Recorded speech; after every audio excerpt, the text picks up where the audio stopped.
पवित्र श्रीमद् भागवत गीता, पवित्र चारों वेद, पवित्र कुरान शरीफ, पवित्र बाइबल, पवित्र गुरु ग्रंथ साहिब, पवित्र कबीर साहिब की वाणी में छुपे हुए गूढ़ रहस्य अर्थात तत्व को जानने के लिए कृपया अवश्य सुनिए जगत गुरु तत्वदर्शी संत रामपाल जी महाराज के मंगल प्रवचन। अब ब्रह्मा जी इसको दूसरे ढंग से कह रहा है कि उस सदा शिव ने इसने सिर पैर का पता नहीं कि उसने अपने शरीर से एक स्त्री उत्पन्न की जो कभी उसके अंग से अलग होने वाली नहीं थी।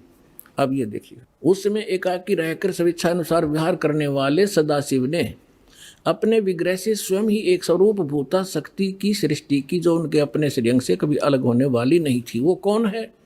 उस पराशक्ति को प्रधान भी कहते हैं। ये प्रधान शब्द राखियो याद, प्रकृति भी याद रखना। ये प्रधान और प्रकृति शब्द आपके श्रीमद् भगवद गीता के अंदर दास सिद्ध करेगा कि दुर्गा और काल के संयोग से ब्रह्मा विष्णु महेश की उत्पत्ति हुई। वहाँ ये प्रधान और प्रकृति शब्द है।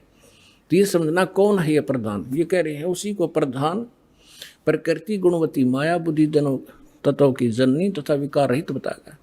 वह शक्ति अंबिका कही गई है। उसी को प्रकृति सर्वेश्वरी और त्रिदेव जननी, ओह, ब्रह्मा विष्णु महेश की माता, उनको उत्पन्न करने वाली नित्य और मूल कारण भी कहते हैं।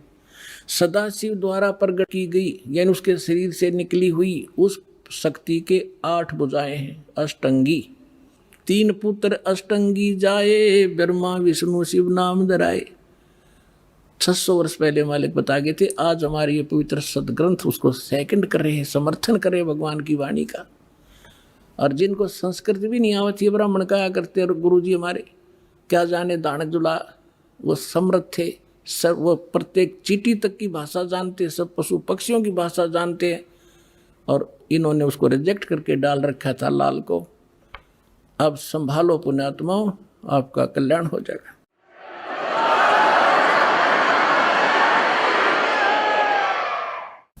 नाना प्रकार के आभूषण उसके श्री अंगों की शोभा बढ़ाते हैं। वह देवी नाना प्रकार की गतियों से संपन्न है और अनेक प्रकार के अस्त्र शस्त्र धारण करती है।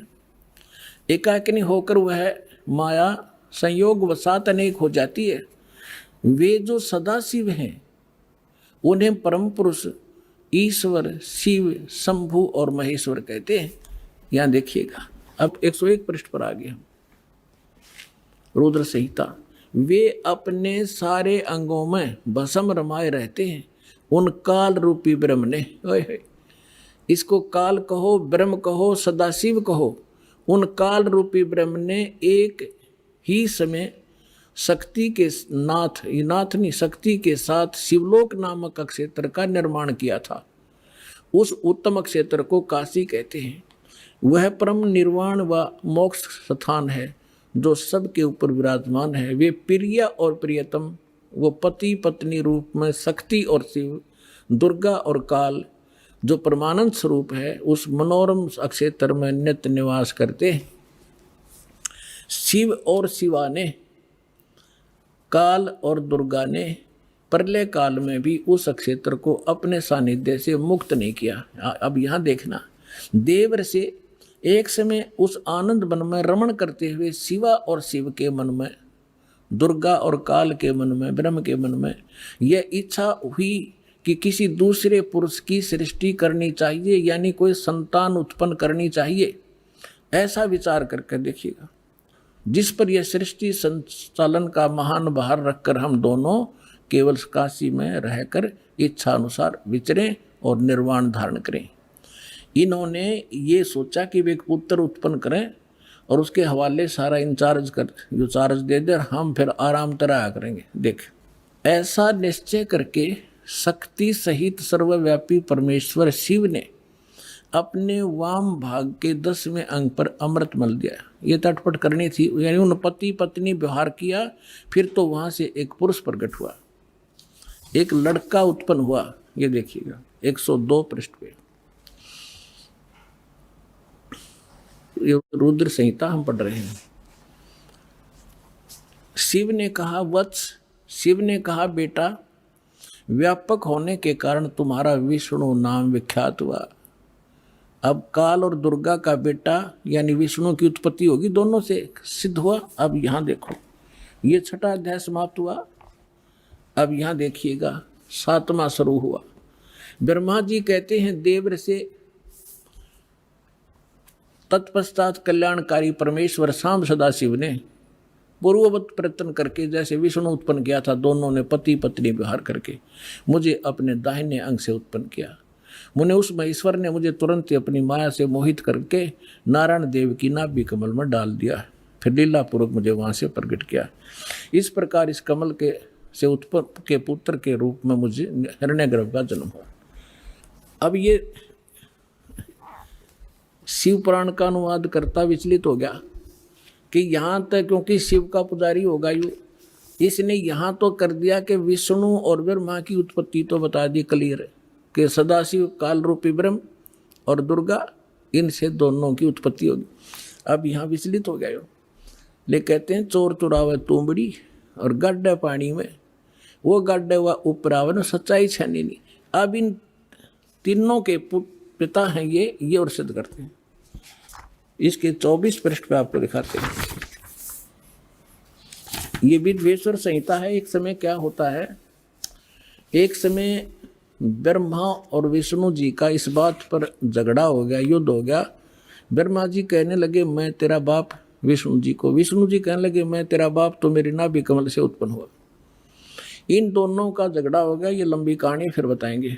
तो इनके पिता ने सोचा ये लड़का मरेंगे, उसने इनके बीच में एक लिंग खड़ा कर दिया, एक तेजो में पिलर, नीचे से बहुत लंबा चौड़ा। ये दोनों युद्ध करना बंद करके उसके और छोर खोजने लगे। तब ये पहुंच गया अपने पुत्र शिव का रूप धारण करके, और फिर इनसे कहने लगा कि तुम ज्ञान देने लगा, समझाने लगा। तो इन्होंने फिर जो प्रश्न उत्तर किए वो सुनाते हैं, देखिएगा, इससे पता चलेगा ये कौन है। ये है विद्वेश्वर संहिता, संक्षिप्त शिव पुराण, और पृष्ठ नंबर 24 पे ये है ब्रह्मा जी और ये है विष्णु जी, ये बीच में इनका एक स्तंभ है। अब हम यहाँ आ जाते हैं 25 पृष्ठ पे।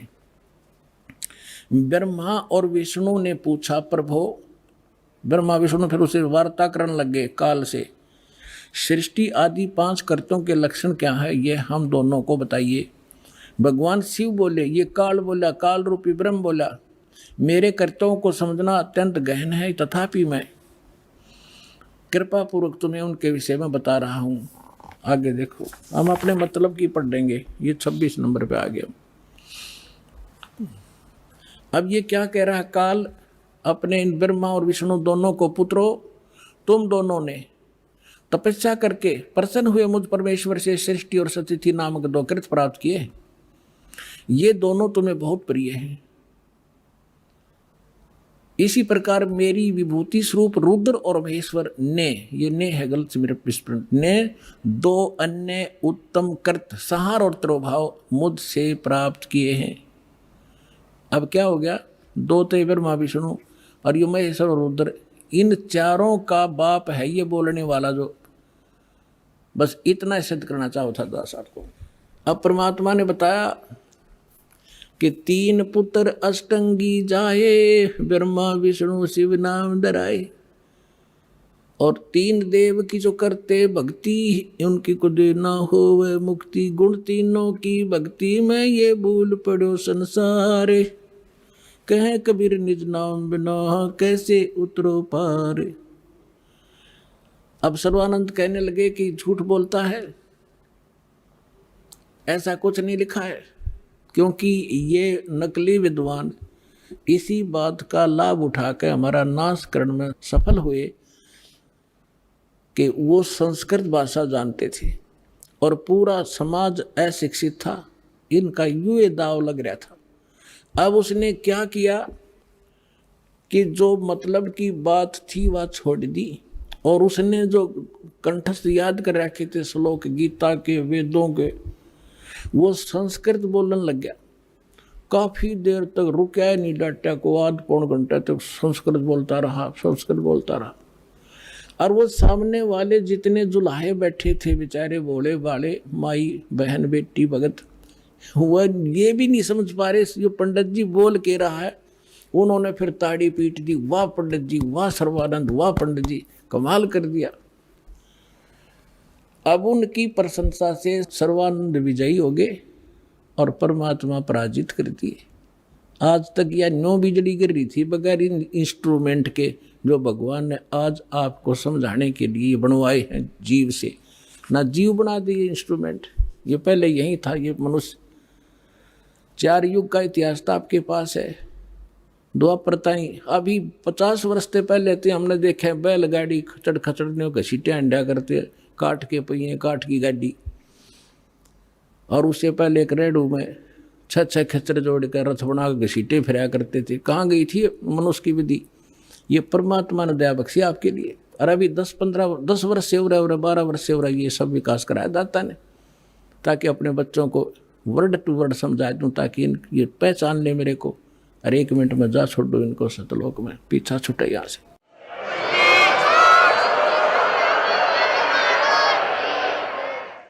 अब सर्वानंद फूल गया, भगवान की बात है। उनको तो सिर्फ हार जीत चाहिए थी, भक्ति ना भगवान। तो परमात्मा बोले भाई ठीक है सर्वानंद, आप जीत के मार गया, अब ठीक है जा तू अपने घर ने। कहने लगा ऐसे नहीं जाऊंगा, मेरी माँ ने कहा है कि लिख कर दे तू। परमात्मा बोले मैं तो अशिक्षित हूँ, तू लिख ले, आप लिख लो, मैं अंगूठा ला दूंगा। हाँ ठीक है। उसने लिख लिया। शास्त्रार्थ में सर्वानंद विजयी हुए और कबीर जी पराजित हुए। परमात्मा का अंगूठा लगवा लिया और लेकर कागज ने चल पड़ा। अब वहां जाके उसको माँ बोली रे भाई आ गया? कहाँ आ गया माँ? हो गया तुम्हारा शास्त्रार्थ? हो गया। 2 मिनट में हार गया। उसने जाते हार मान ली माँ मेरे से। तो उसकी माता जी ने कहा कि बेटा मैंने जो प्रार्थना की थी आपसे, कुछ लिखवा के लाया तू? कहाँ, मैं कच्चा काम थोड़ा ही करता हूँ, ये देख। माँ बोली बेटा पढ़ के सुना। अब उसने पढ़ा, शास्त्रार्थ में सर्वानंद हार गया, कबीर साहब विजयी हो गए। उसकी माँ बोली रे तू तो हार का रहा मूर्ख, आप पढ़ने लग रहा। ओहो माता जी ऐसा है ना, मैं कई दिन से शास्त्रार्थ में लगातार रात्रि में जाग रहा था, गलती से लिखा गया मेरे से उल्ट लिखा गया। अकदा अब के ठीक लिख ले तू। वो दूसरी बार फिर पहुंचा कि कबीर जी ऐसे है, मेरे से लिखने में कोई त्रुटि रह गई है, मेरी माँ नहीं मान रही है, फिर से लिखवाना पड़ेगा। अब फिर लिख लो पंडित जी, मेरा कौन सा अंगूठा किससे है, कितनी बार लवा ले। उसने लिख लिया खूब सूझबूझ से। शास्त्रार्थ में सर्वानंद विजयी हुए, कबीर जी पराजित हुए। परमात्मा ने अंगूठा ला दिया। वो फिर जाकर कहा कि ले माता जी सुनाऊं। पहले तो उसको ही भ्रम था कि शायद मेरे से गलत लिखा गया होगा। अब सुना बेटा, शास्त्रार्थ में सर्वानंद उड़ अटक गया। अब बोल आगे बोलता क्यों ना? नहीं बोला माँ कभी गलत लिखा गया है। तो शास्त्रार्थ में सर्वानंद हार गए, कबीर साहब विजयी हुए। उसमें फिर ये लिखा पाया, उसका फिर भ्रम रह गया कि माँ फिर लाऊं लिखवा कर। जा बेटा फिर लिखवा ला। अब तीसरी बार फिर परमात्मा बोले लिख लो, होगी लगी होगी चूक आपके, कोई बात ना। उसने फिर ऐसे ही लिख लिया और परमात्मा का अंगूठा लगवा लिया। अब फिर जब उसने सोचा कि जब मैं बाहर पढ़ता हूँ तो ये ठीक पावे है, और माँ के सामने जाता हूँ इसमें यह के बिजली गिरे, तो बाहर से ही आंगन से ही उस पर नज़र टिका ली। अपने घर में घुसने से पहले उस पर यूँ करता था, कति नु डांट रहा नजर। अकमाता सुनाऊँ? अक सुना। उसके सामने अक्सर पलट गए, जैसे कंप्यूटर में पलट जाया करे। अरन्यो का न्यो पकड़ गया, बैठ गया कलेजा पकड़ के। उसकी माँ बोली रे बोलता क्यों ना, तेरी बोलती क्यों बंद होगी विद्वान, बोल क्या लिख रखा है इसमें। वह कागज हाथ तो छूट गया उसके। उसकी माँ बोली बेटा भगवान आए हैं, तेरी बुद्धि भ्रष्ट हो रही है, ये 4 अक्षर सीख के और तू विद्वान पाक रहे है। जो ज्ञान उस परमात्मा का है तेरे पास तक कख भी नहीं बेटा, मैं तेरी भी कथा सुन रखी है, बहुत दिन हो गए। अब अपनी माँ के चरणों में पड़कर रोने लग गया हो। नो बोला माँ मैं तो घना नीच हूँ। सचमुच जो वो बोल रहे थे सारी लिखी है पुराणों में, जो वो बतावे थे, और मैंने अहंकार वश कति नहीं मानी। तो माँ बोली बेटा मेरी आत्मा कह रही है तू इकलौता पुत्र है, और तू ऐसा बिरान माटी ऐसी दुर्गति होगी तो कुत्ते की योनि में जागा। बेटा यह विदुता काम नहीं आवे, भगवान की शरण और वो मंत्र में काम करेंगे, मेरी आत्मा खुश हो जाएगी, तू नाम ले ले। न बोला माँ मेरे साथ चलो, मैं अब तो जाऊंगा, मैंने शर्म आवेगी। अब चल मैं तेरे साथ चलूंगी बेटा। जाके चरणा में डाल दिया कि परमात्मा तेरा बालक है, भूल होगी इससे और नाम दे दो। परमात्मा बोले कोई बात ना बेटा, सारे मेरे ही तो बच्चे हैं, जिस दिन ये मुझे पहचान लेंगे झगड़ा ही मिट जाएगा। इस प्रकार सर्वानंद का कल्याण हुआ।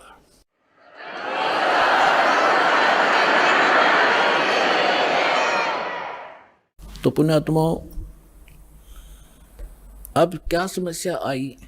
अब सर्वानंद विद्वान सब जाने बड़ा महापुरुष और सब वेदों का ज्ञाता सब हरा रखे उसने। अब वो समझावे औरों को कि भाई वास्तविकता ये नहीं है, ये है जो परमात्मा ने ज्ञान सुनाया था।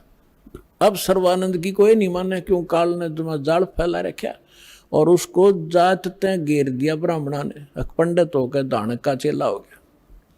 ज्ञान तो स्वीकार करना दूर रहा, उसका इतना विरोध कर दिया, लेकिन वो भगवान को पहचान चुका था। उसने समझ में आ गई थी जात तय कहते कुछ भी डाल दो, मेरा तो दाव लग गया।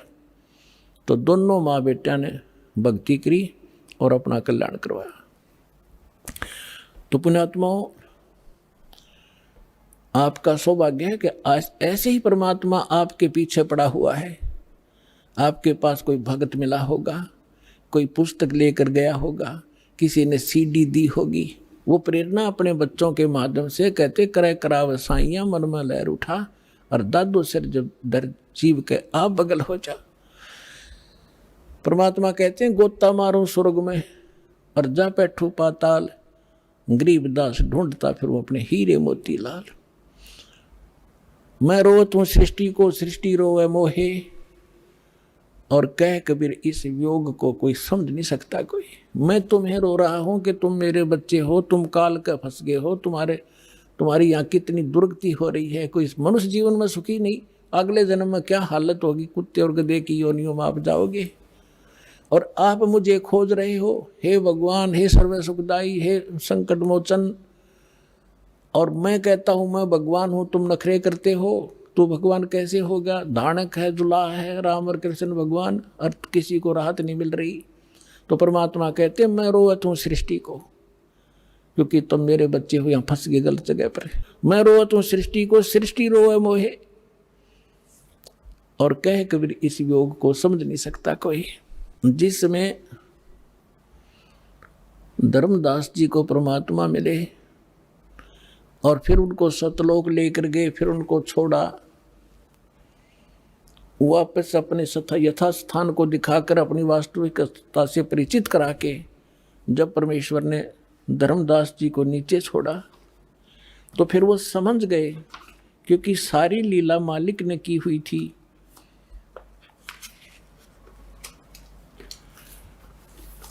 तो वो समझने के बाद परमेश्वर की महिमा को किस प्रकार सुनाया। धन धन सतगुरु सत कबीर भगत की पीड़ मिटाने वाले। धन धन सतगुरु सत कबीर भगत की पीड़ मिटाने वाले भगत की, पीड़ मिटाने वाले भगत की, पीड़ मिटाने वाले। धन धन सतगुरु सत कबीर भगत की।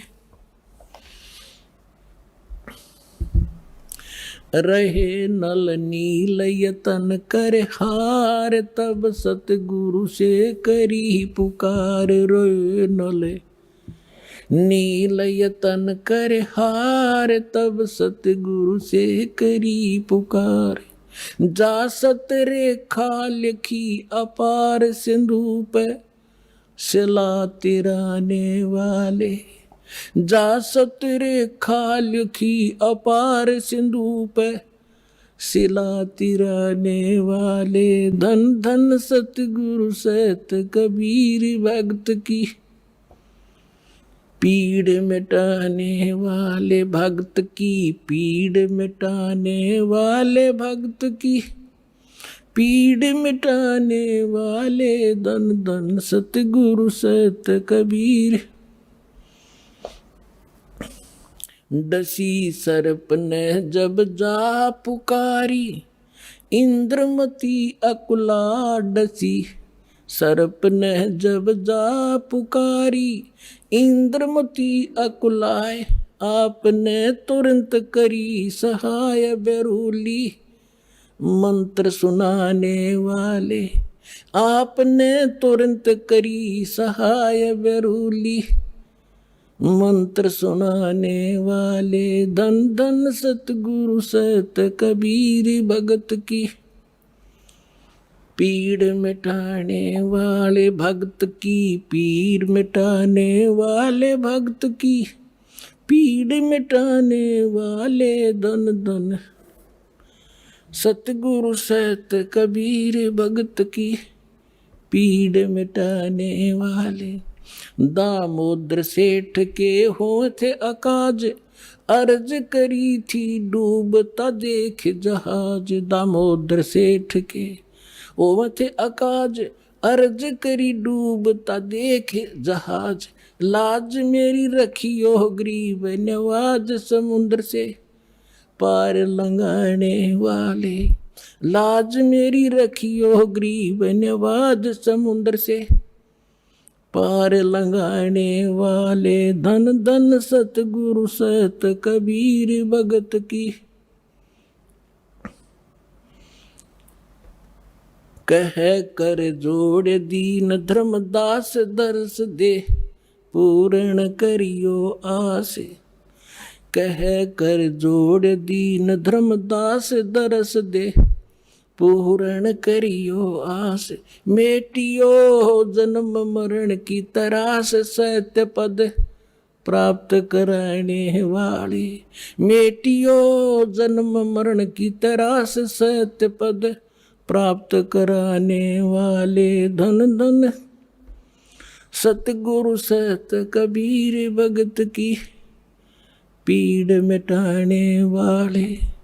भक्त की पीड़ मिटाने वाले, भक्त की पीड़ मिटाने वाले। धन धन सतगुरु सत कबीर भगत की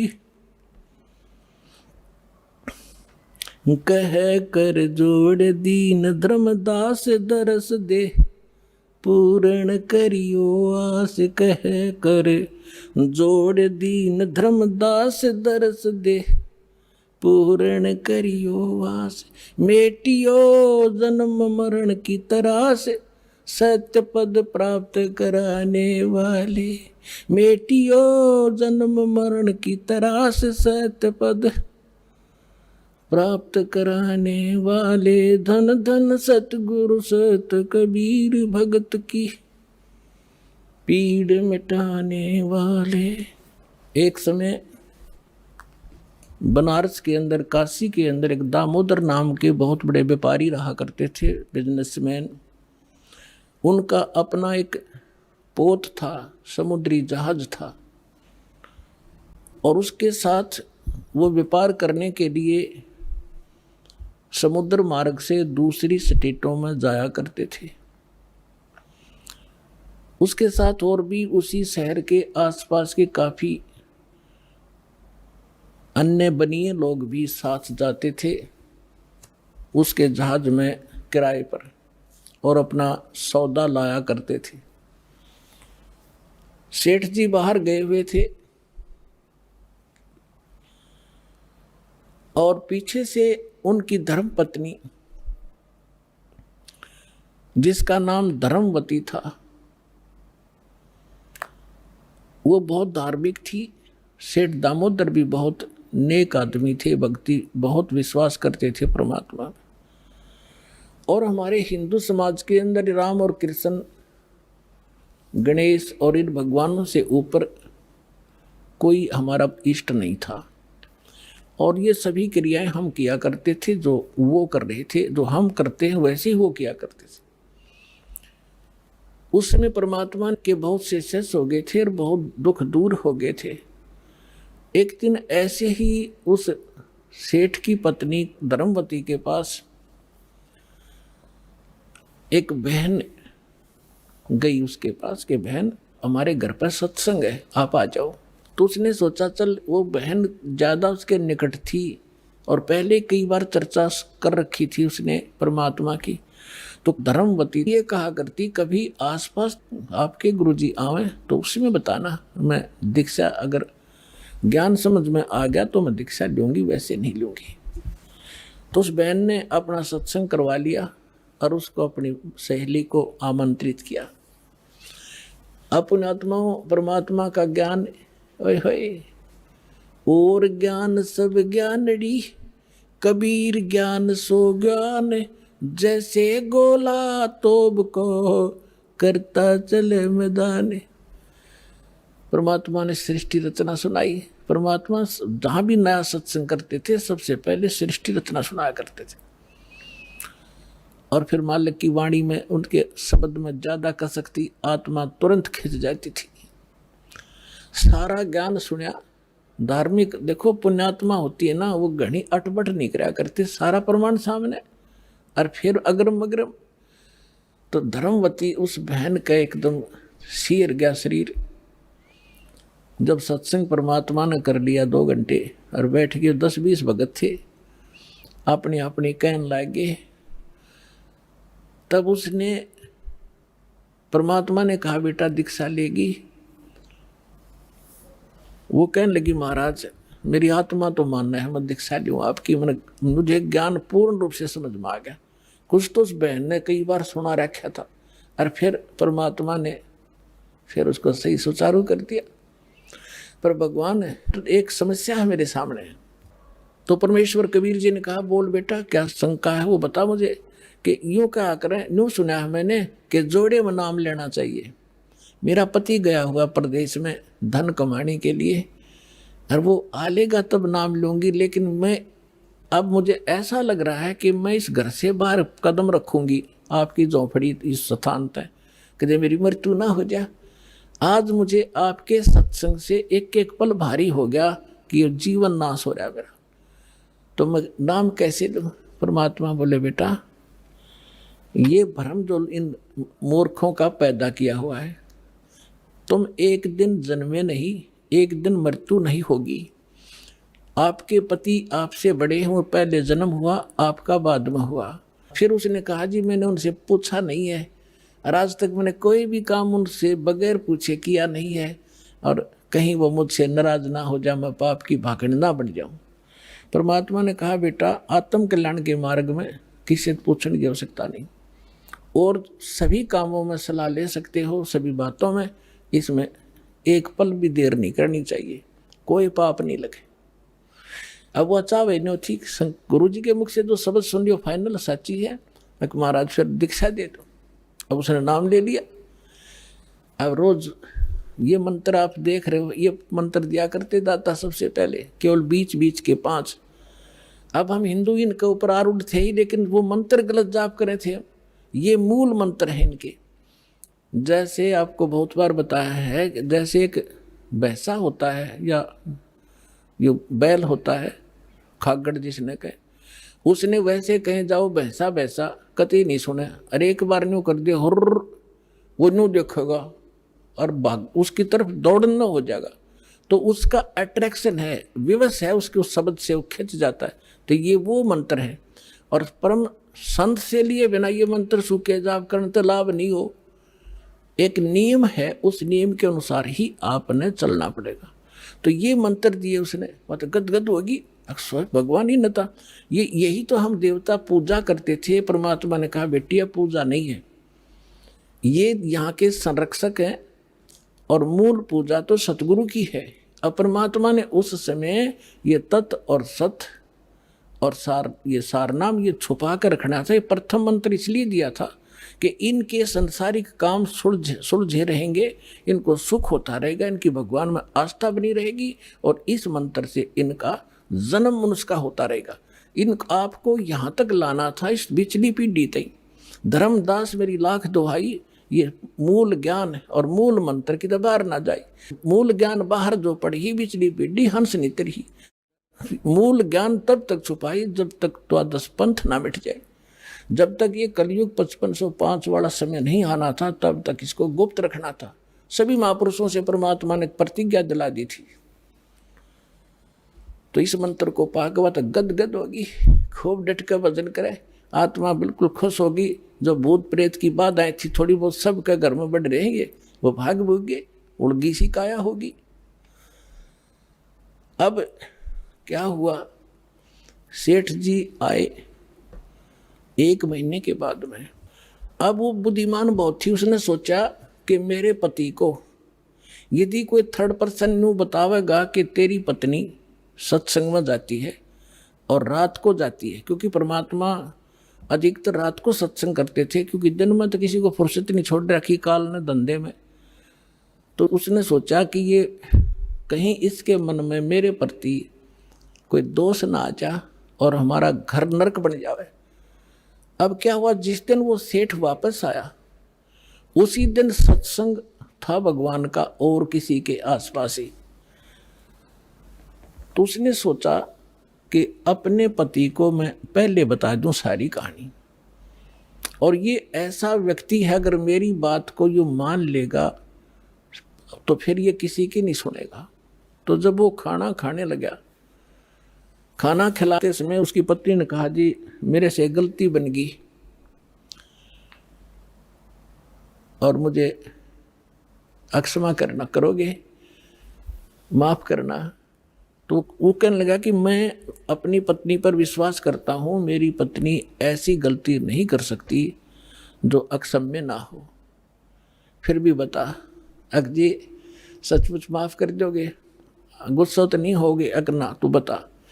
मैंने जी आपके पूछे बिना मैं ऐसे मेरी पड़ोसन नाम ले रखा है और उसके साथ में सत्संग में चली गई और परमात्मा की वाणी सुनी मैंने, मेरा दिल कर गया नाम लेने, और मैंने आपसे पूछे बिना दीक्षा ले ली। तो वो बोला, बड़ी अच्छी बात, इसमें क्या पूछना था? या कोई बुरा काम किया तूने? भगवान की भक्ति की, बहुत अच्छी बात है। उसका उल्गा सा हृदय हो गया, अके भगवान बड़ी दया करी दाता, ये तो बिल्कुल सरल देसी बन गया। फिर उसने एक और पॉइंट सोचा कि एक बार इसको वो सत्संग स्थल दिखा दूं जहां हम जाते और आते हैं, ताकि लोग इसको भ्रमित ना कर दें, तेरी पत्नी रात में भी जाती है तो यो आदमी का जल्दी सी सेट नहीं होया करे। और उस दिन सत्संग भी था। तो उसने कहा, जी ऐसा है, गुरु जी का आज सत्संग है वहाँ पर, और मेरी साथ की सारी सहेली चली गई, मैं आपके भोजन पानी में लग गई और देर होगी और ना गई तो गुरु जी के दिन नाराज हो जा, आप मेरे साथ चल पड़ो। तो वो कहने लगा, देखो मैं थका हुआ हूँ, दूर से आया हूँ, आप जाओ। और नो बोली, आप मैं जाऊँ कैसे, रात का काम, कोई साथ नहीं मेरे। तो कहने लगा, मैं चल पड़ूंगा और जाते मुझे नींद आवेगी, बता मैं क्या सत्संग सुनूंगा। उसने पता था कि एक बार यूँ चल पड़ा और सत्संग सुन लिया तो आली नींद इसने।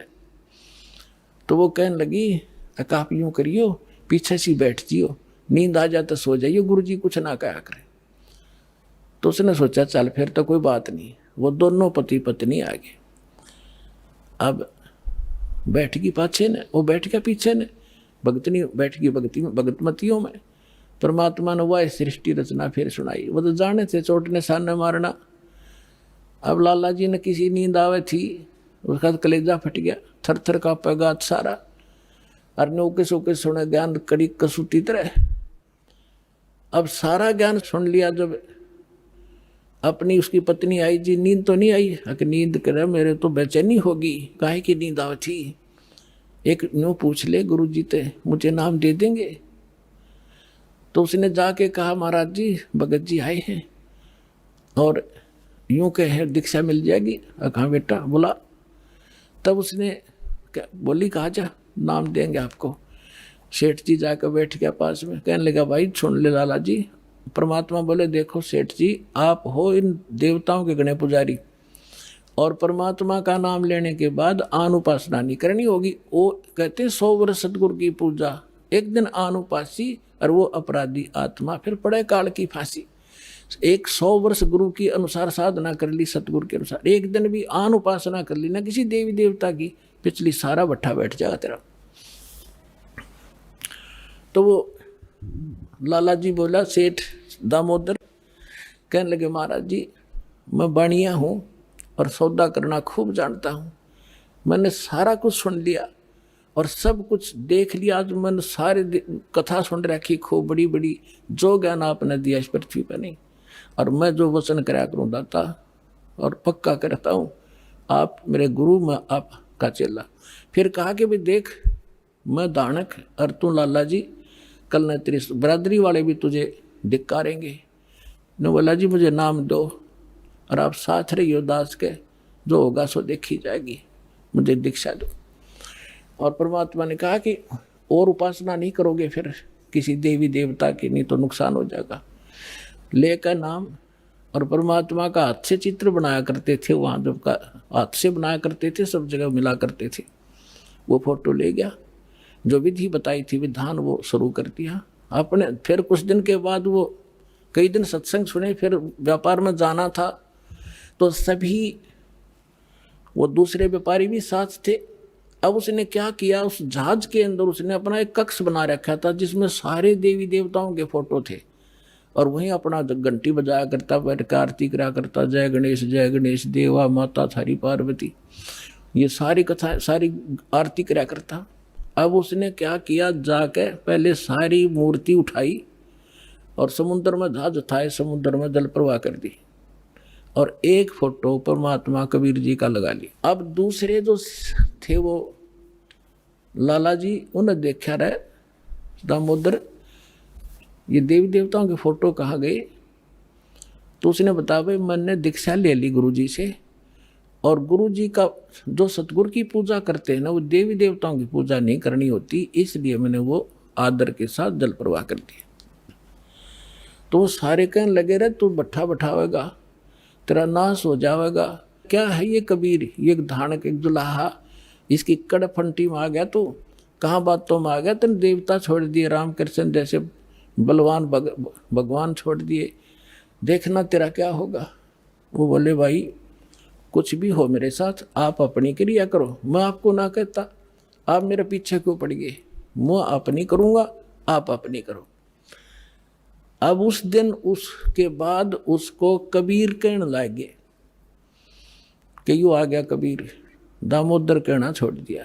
ने बोला भाई कुछ भी कहो, थारी भी जी पवित्र है, भगवान का नाम लेने थे, ठीक है मुझे मालूम है तुम किस विषय से कह रहे हो, कोई बात नहीं। अब वो चले गए और सब अपना माल लाद के बच्चों समेत जा रहे थे कुछ तो, क्योंकि 3-4 महीने वापस आया करते थे। जब वापस आ रहे थे पूरा माल लाद के, और बीच में जब आ लिए समुद्र के, एक भयंकर साइक्लोन उठा, तूफान, समुद्री तूफान 30-40 फुट ऊंचा होकर, और इतनी 200 किलोमीटर प्रति घंटा की स्पीड से चला करता, जहाज दिखाता निशान भी ना पाओ उसमें कित पड़ा है। और देख लिया उन भी, क्योंकि छोटे मोटे तूफान कई बार ऐसे होते थे, उनको पता था ऐसी स्थिति बहुत भयंकर होती है। उन्होंने देखा तूफान उठ गया भाई, शाम का समय था, बिल्कुल सूर्यास्त होने वाला था। अब इतना भयंकर तूफान उठा, उन्होंने देखा कि वो तो भाई हो गया, काम बिगड़ गया। और तो थोड़ी बहुत तूफान दूर था, समुद्र में हलचल पहले शुरू होगी और जहाज डगमग करने लगा जो बुरी तरह। अब सारे अपने अपने देवता ने याद करें, कोई राम ने, कोई कृष्ण ने, जो भी जिसका इष्ट था, और दामोदर शांत बैठे। अब सब घबरा रहे थे, घिघी बंदगी, बच्चे मरे, सारी संपत्ति का नाश हुआ था। तो वो कहने लगे दामोदर आप क्यों नहीं अर्ज करते अपने गुरुजी से कि मैं क्या करूँगा, मेरा गुरुजी तो गरीब सा व्यक्ति है मेरे भगवान, और आपके इसे ताकतवर भगवान जी ने पहाड़ तक ठा दिए, आप बच्चों की उड़ा मैं बच जाऊँगा, आप कर लो अपनी अर्ज। जब उन्होंने देखा कोई जतन काम नहीं कर रहा, उनमें एक वृद्ध लाला जी था। नो क्या कर भाई, क्या अगर सतगुरु का भगत तगड़ा हो से आप एक वे अर्ज कर दो। नो बोला तुम बैठ जाओ, कदे बीच में फिर नो को महाराज ने सुन ली थी। अग बैठा को नहीं जाता, तो कर लिया रजम बंद हो जाते। तब दामोदर ने कहा था, हे परमात्मा आपका ज्ञान समझ में आ गया और मैंने आपकी महिमा इनका आगे घड़ी गा रखी है। और दाता मुझ नीच के, ठीक है आप तो समर्थ हो, सक्षम हो, कुछ भी कर सकते हो।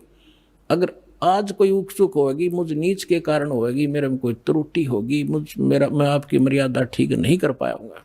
ये परमात्मा आपकी बेइज्जती का कारण ये दास बनेगा।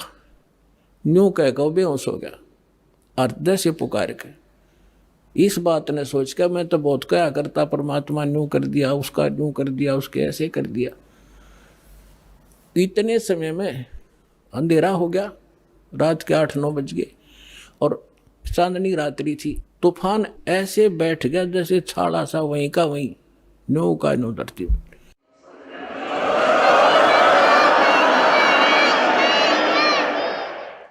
और समुद्र के जल में जरा सी भी हलचल नहीं। अब उस दामोदर को पानी के छींटे छाटे मार के मुंह पे होश में ले आए। तब उन्होंने कहा कि भाई दामोदर हमसे बड़ी घनी गलती हुई, हमने आपके गुरुदेव की बेइज्जती करी, हम कति नीच प्राणी हैं। और उन्होंने संकल्प कराया था कि यदि आज जान बच गई हमारे भगवान तो फेल हो लिए, जब आज इस तूफान रुक गया और हमारी जान बच गई दामोदर हम तेरे साथ चलाएंगे, नाम लेंगे उस परमात्मा का। तब दामोदर को कंधे पे बैठा लिया उन लालाओं ने। हर ने बोले बोलो दामोदर की जय। ने बोला नहीं, जय बोलो जिसने यू काम कराया है, बोलो कबीर परमेश्वर जी की जय हो।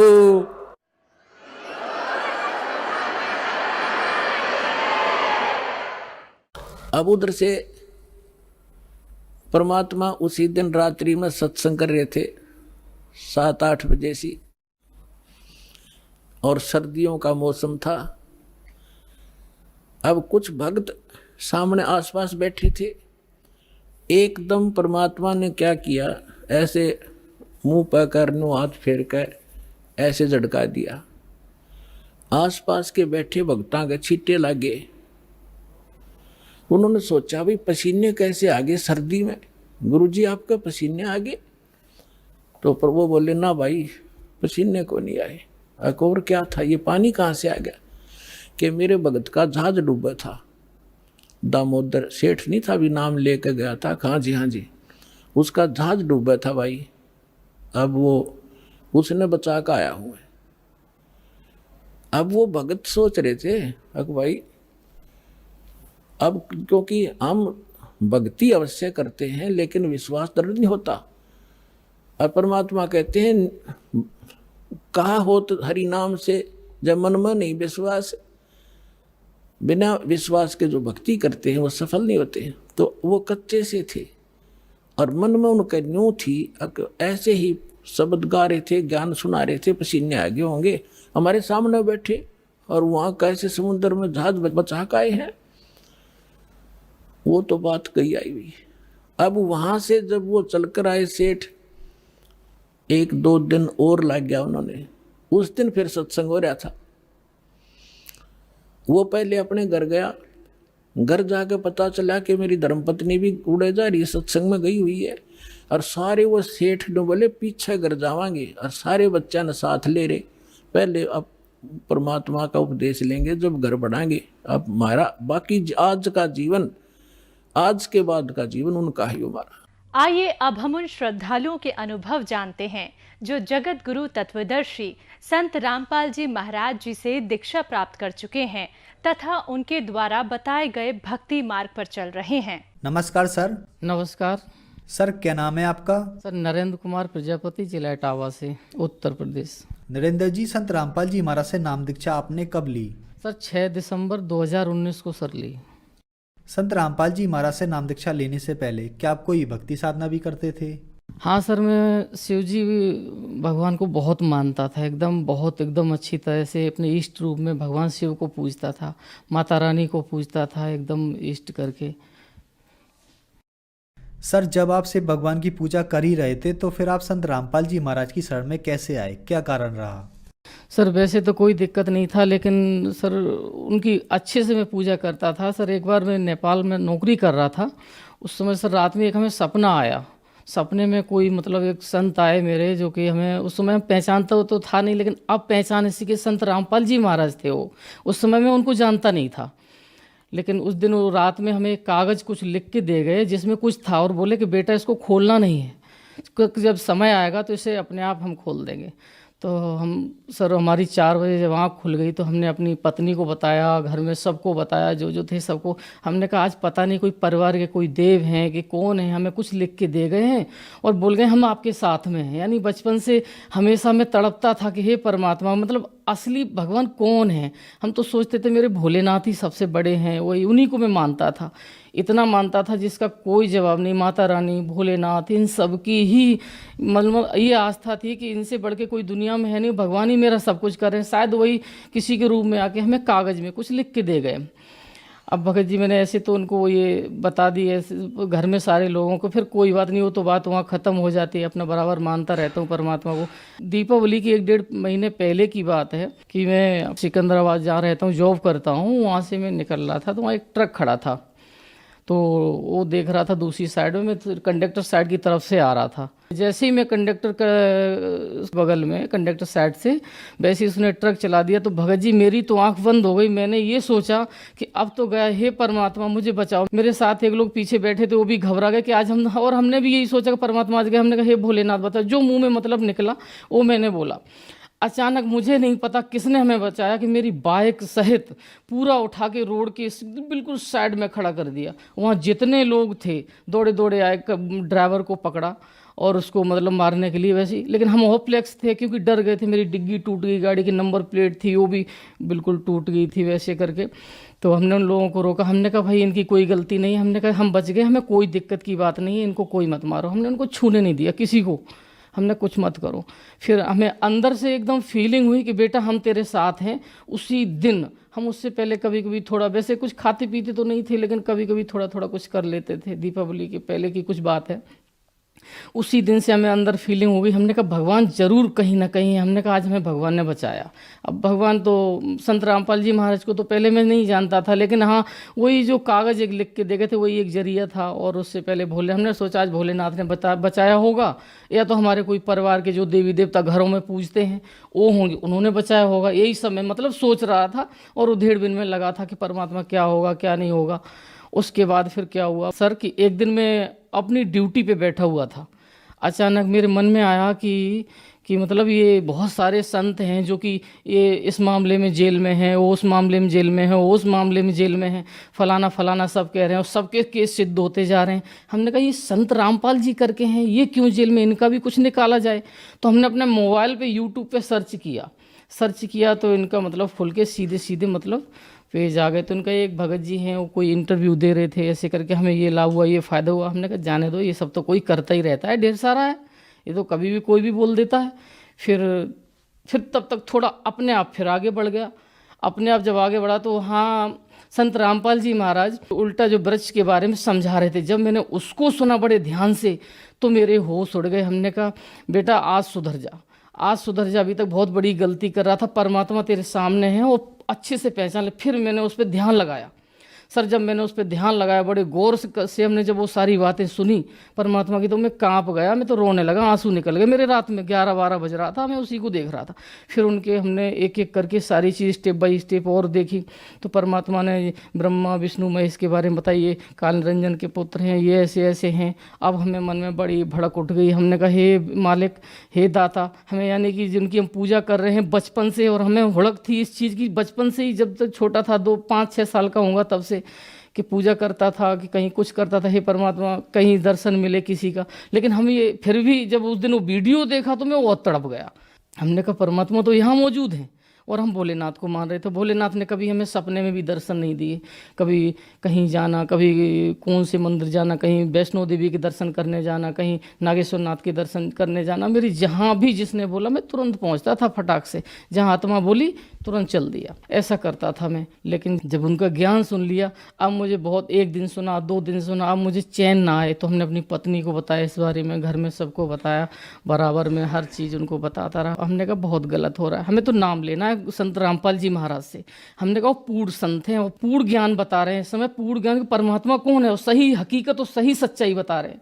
तो फिर उसके बाद जब दीपावली गुजरी, उसके बाद हम बड़े तड़प रहे थे, हम के परमात्मा हमें कहीं से नंबर दिलवा दो, कहीं से कैसे हम कांटेक्ट करें। यूट्यूब पे जो संत रामपाल जी महाराज के जो चलते थे सत्संग प्रोग्राम जो आते थे, उनको मैं देख रहा था, तो उस पर नंबर खोजता था। तो मैं एक नंबर उसमें पट्टी पे दिखाई दिया 826 करके, लास्ट में जो है, हमने उस पर कॉल लगा बैठा सुबह 6 बजे। तो उससे कोई वहाँ से जो उनके शिष्य है वो बोले कहाँ से बोल रहे हो। तो हमने बताया कि मैं ज़िला बुलंदशहर में हूँ, यहाँ जॉब करता हूँ, जिला इटावा से हूँ, हमें ऐसे ऐसे नाम लेना है। तो बोले ठीक है, हम आपको बुलंदशहर का नंबर देते हैं। उन्होंने हमें बुलंदशहर सेंटर का नंबर दिया, हमने उस पर कॉल किया, तब उन्होंने हमें बुलंदशहर का एड्रेस दिया यहाँ का। तो मैं एक दिन अपना समय निकाल के, अपनी ड्यूटी से, जॉब से समय निकाल के, हम एक ज्ञान गंगा, हमने सोचा पहले तो ज्ञान गंगा पुस्तक पढ़ेंगे गुरुजी की, क्योंकि परमात्मा का भी हमने कोई सत्संग नहीं सुना था, कुछ खास जानकारी नहीं थी कि संत रामपाल जी महाराज मतलब जो बता रहे थे वही मैं सुन रहा था। अंदर विश्वास नहीं हो रहा था फिर भी, लेकिन फिर भी अंदर एकदम हुड़क तो लगी गई। जो उन्होंने पेड़ दिखा दिया वो चीज़ मुझे लग गई। हमने कहा इसका हम पूरा पहले निचोड़ निकालेंगे, उसके बाद ही नाम लेंगे, ये मन में मेरे फीलिंग आई ऐसी। तो हम एक दिन अपना सुबह सुबह अपनी पत्नी को साथ में लेके सेंटर पे, वहाँ उन्होंने जैसे जैसे एड्रेस बताया था, मैं गुरु संत रामपाल जी महाराज जी का जब वहाँ सेंटर पे पहुँच के, सर उससे पहले 1 महीने मेरे 2 बार त्रासदी इतनी तगड़ी तगड़ी हुई जिसका कोई जवाब नहीं। मेरी जान से जाने वाला था हिसाब किताब मेरा। मुझे मन में ये फीलिंग आ रहा था कि मुझे कुछ होने वाला है। इधर संत रामपाल जी महाराज का हमने ज्ञान सुना तो हमें ये लगा कि हम बहुत गलत पूजा कर रहे थे, हमें परमात्मा तक मेरी खबर ही नहीं पहुंच रही, हमें बचाएगा कौन। मुझे अपने मरने की सबसे ज़्यादा टेंशन हो रही थी कि मैं ऊपर जाने वाला हूँ, जल्दी नाम ले कुछ बच जाएगा। परमात्मा जब सही रास्ता मिल रहा है और अगर मरने से पहले कुछ अगर सही हो रहा है तो उसको कर लो। तो हमने पत्नी को साथ में लेके जब नामदान संत रामपाल जी के नामदान सेंटर पे जब वहाँ बुलंदशहर पहुँचा, तो यहाँ आके फिर हमने उनसे नामदान फिर लिया उसी दिन। और उसके ठीक तीसरे दिन मुझे नाम लिए मतलब 3 दिन हुए थे, और 3 दिन के बाद ही हमें उन्होंने संत रामपाल जी महाराज ने हमें दर्शन दिए, हमारे पास आए और वहाँ मेरे बगल में आके खड़े हो गए।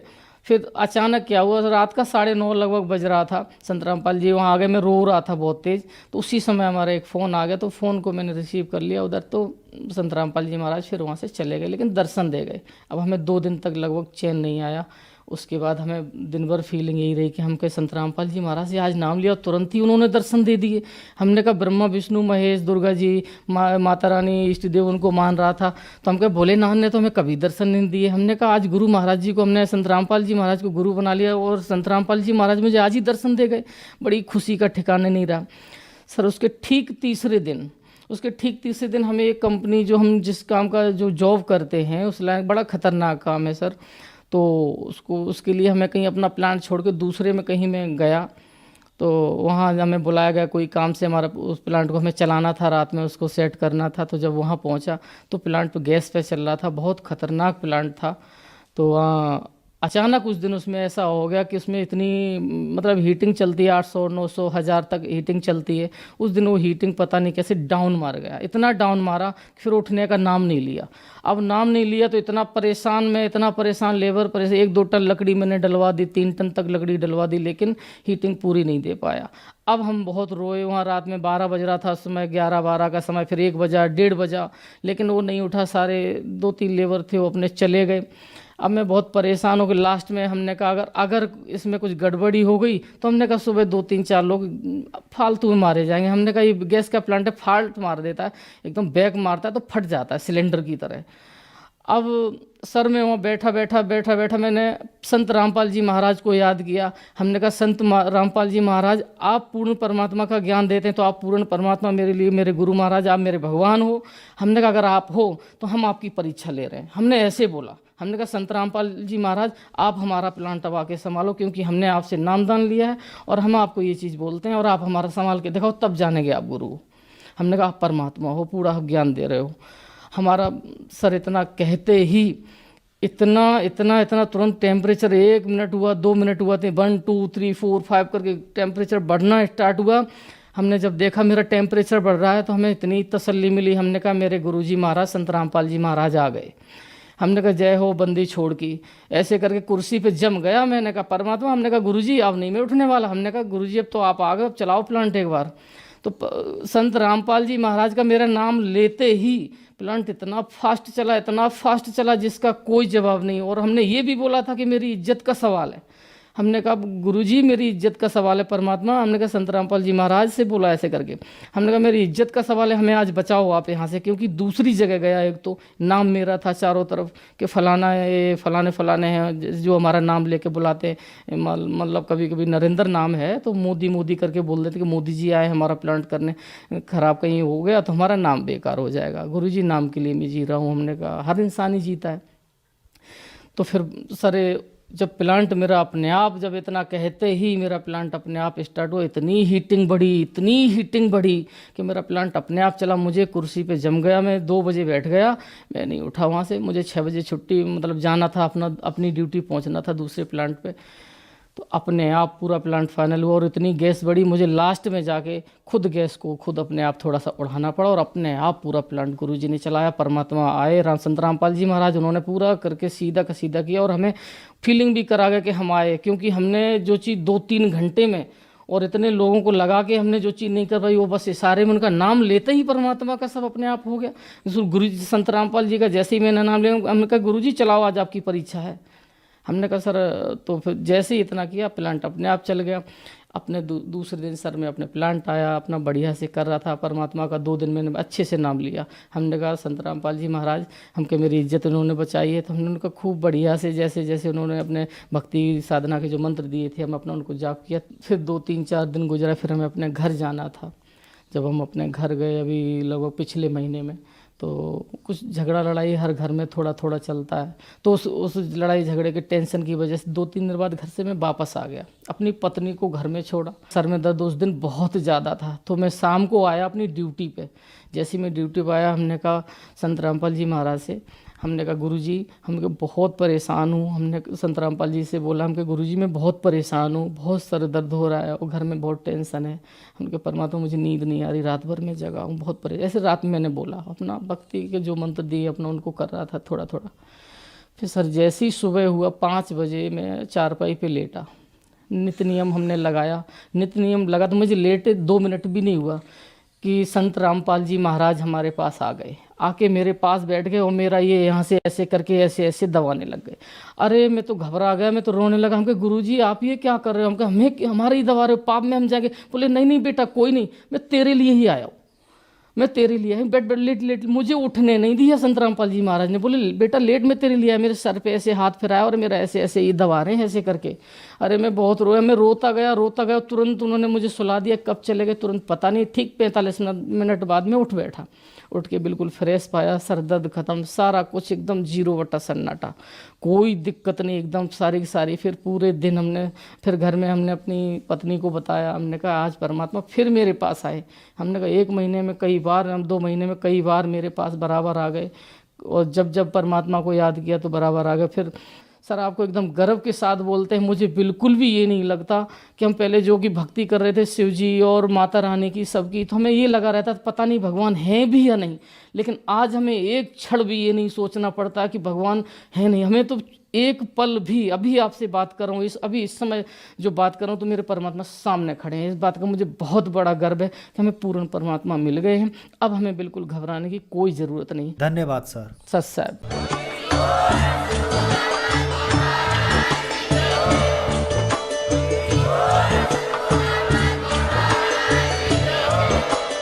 आप सुन रहे थे जगत गुरु तत्वदर्शी संत रामपाल जी महाराज जी के मंगल प्रवचन। अधिक जानकारी के लिए विजिट कीजिए हमारी वेबसाइट www.jagatgururampalji.org। संत रामपाल जी महाराज जी के शुभ आशीर्वाद से पूरे विश्व भर में 500 से भी ज्यादा नाम दीक्षा केंद्र हैं, जिन पर संत रामपाल जी महाराज जी द्वारा ऑनलाइन निशुल्क नाम दीक्षा दी जा रही है। अपने नजदीकी नाम दीक्षा केंद्र का पता करने के लिए संपर्क करें 8222 880541।